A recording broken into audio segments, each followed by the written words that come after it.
Assalamualaikum warahmatullahi wabarakatuh. Perkenalkan, nama saya Kishan Nurmaiswandi dengan nomor NIM 03025240006 dengan program studi akuntansi.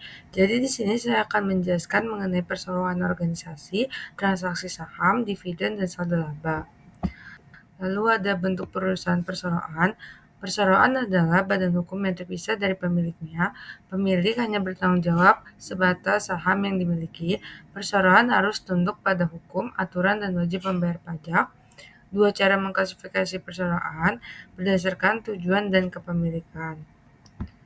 Karakteristik perseroan, kepemilikan legal terpisah, keterbatasan kewajiban pemegang saham, hak kepemilikan yang dapat dipindah tangankan, kemampuan untuk memperoleh modal, usaha yang berkelanjutan, manajemen perseroan, peraturan pemerintah, dan pajak tambahan.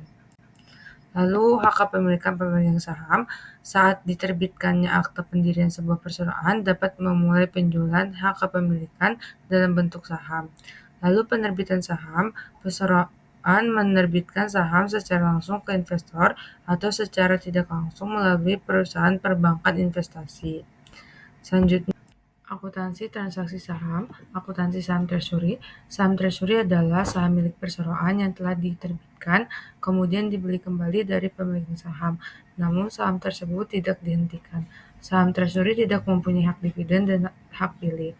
Perusahaan umumnya menghitung nilai saham treasury dengan metode biaya perolehan. Akuntansi saham preferen, perusahaan dapat menerbitkan saham preferen untuk menarik investor.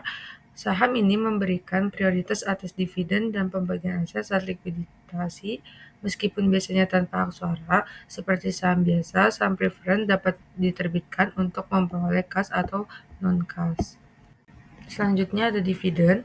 Dividen adalah penyaluran kas atau saham perseroan kepada para pemegang saham secara proporsional pro rata. Pro rata artinya jika Anda memiliki 10% saham biasa, Anda akan menerima 10% dari dividen.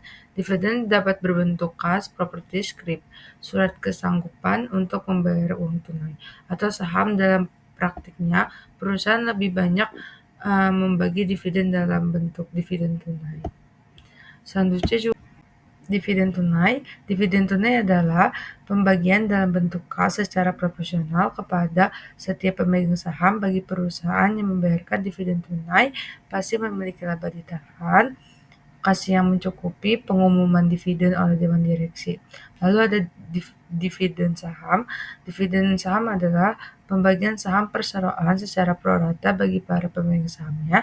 Jika perusahaan membayar dividen dalam bentuk tunai, maka dividen saham diberikan dalam bentuk saham.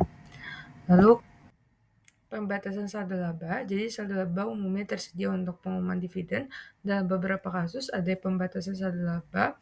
Hal ini mengakibatkan sebagian dari saldo laba saat ini menjadi tidak tersedia untuk pembagian dividen.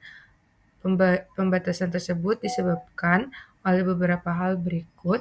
Yang pertama, pembatasan hukum, pembatasan kontrak, dan pembatasan sukarela. Selanjutnya ada penyesuaian periode sebelumnya. Perusahaan melakukan koreksi langsung terhadap saldo laba karena dampak dari kesalahan tersebut sekarang ada pada akun ini.